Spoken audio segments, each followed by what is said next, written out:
नमस्कार। आज हम सीखेंगे कि किसी बहुपद के शून्यक और गुणांकों के बीच में क्या संबंध होता है। द्विघात समीकरण है वो होता है ax² plus bx plus c के रूप का होता है, जहां a, b, c वास्तविक संख्याएं होती हैं, और a नॉट इक्वल टू होता है 0। तो a x² plus bx plus c, जहाँ a, b, c वास्तविक संख्याएं हैं और a नॉट इक्वल टू 0, ये एक द्विघात बहुपद है। अगर हम इसके शून्यक ज्ञात करेंगे तो इसके दो शून्यक हमें मिलेंगे, और तो शून्यकों और गुणांकों के बीच में ये संबंध है कि अगर माना दो शून्यक हैं इस द्विघात बहुपद के, और वो दो शून्यक हैं, एक अल्फा मान लेते हैं और एक मान लेते हैं बीटा, तो इन दोनों का योग है ना, इसे अल्फा प्लस बीटा कह सकते हैं। इसे बोलेंगे माइनस बी अपॉन ए। माइनस बी यानी माइनस, इसे कह सकते हैं एक्स का गुणांक, एक्स का गुणांक, और बट्टे आएगा आपका x² का गुणांक। ठीक है। उसी प्रकार से अगर हम शून्यकों का गुणा लेंगे तो वो होता है अल्फा इंटू बीटा, ये होगा आपका c अपॉन ए। इसे कहेंगे हम अचर पद बट्टे होता है आपका x² का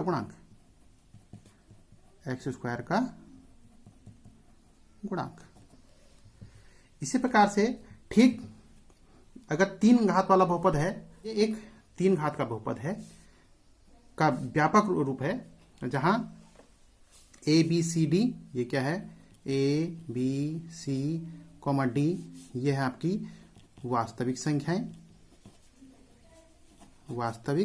संख्याएं हैं, और a नॉट इक्वल टू होना चाहिए 0।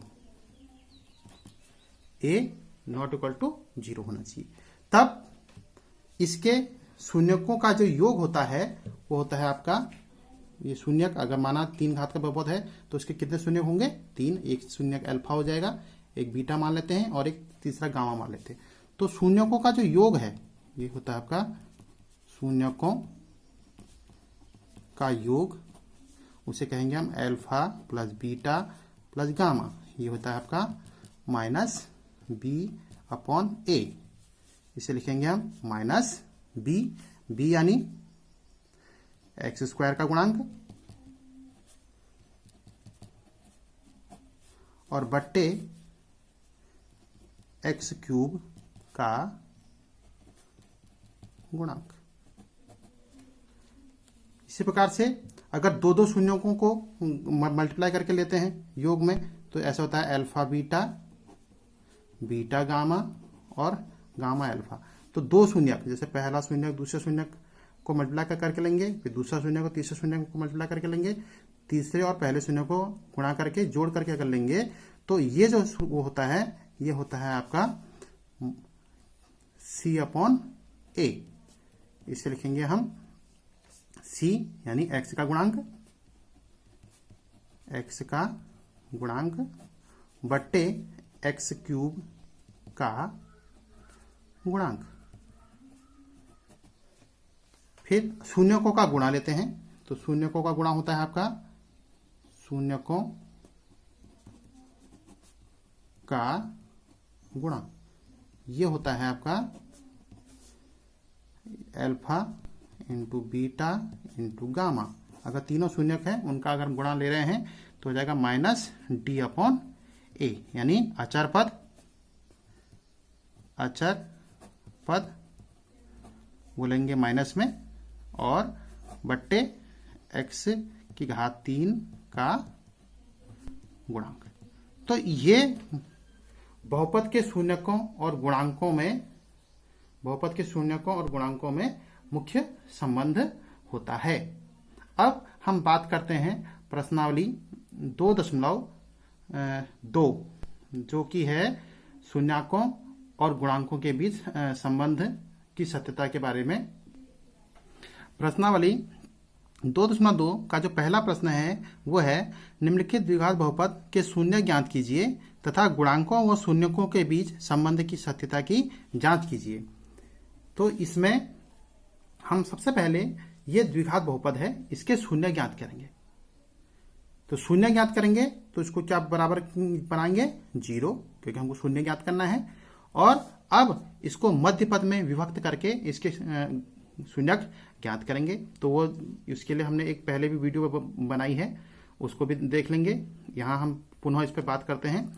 तो इसमें हम क्या करते हैं, सबसे पहले एक्स स्क्वायर का गुणांक देखते हैं। एक ले लेंगे, एक एक्स स्क्वायर का गुणांक और अचर पद 8, इनको गुणा करना है 8 एकम 8। अब यहाँ पर दूसरा जो स्टेप है वो है चिन्ह देखना है। अचर पद के आगे का चिन्ह कैसा है, ऋणात्मक। तो ऋणात्मक चिन्ह है तो देखेंगे कि घटा करके हमको क्या करना है, x का गुणांक लेके आना है। तो x का गुणांक घटा करके तो होना चाहिए 2 और गुणा करके होना चाहिए 8। तो इसको यानी अगर हम 8 के गुणनखंड करेंगे तो 8 के ऐसे 2 गुणनखंड करने हैं कि घटा करके हमारे पास आए 2 और गुणा करके आए 8। तो हम लेते हैं 4 गुणा 2 8 और 4 में से 2 चले जाएंगे, ये बचेंगे आपके 2। तो इसके गुणनखंड करेंगे तो हो जाएगा एक्स स्क्वायर माइनस 2 को लिखेंगे 4 माइनस 2 और ये लेंगे x और माइनस 8 को लिखेंगे 4 गुणा 2 इक्वल टू 0।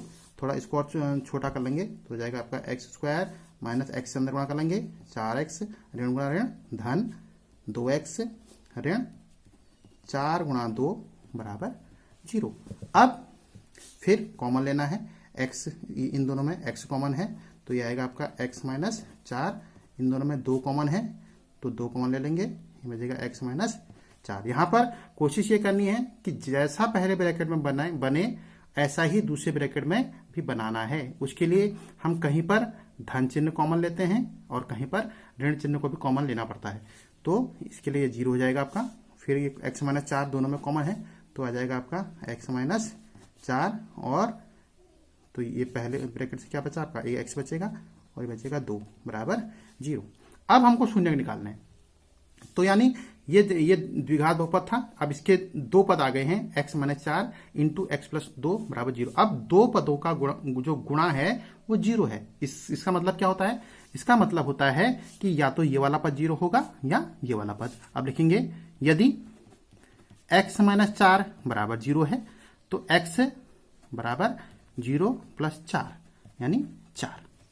तो x का एक शून्य आ गया आपका 4। उसी प्रकार से यदि x प्लस 2 बराबर 0 है तो x बराबर हो जाएगा 0 माइनस 2, आ जाएगा माइनस 2। तो इसके शून्यक आ गए आपके, शून्यक आ जाएंगे आपके 4 और माइनस 2। अभी द्विघात बहुपद है तो इसके 2 शून्यक आए 4 और माइनस 2।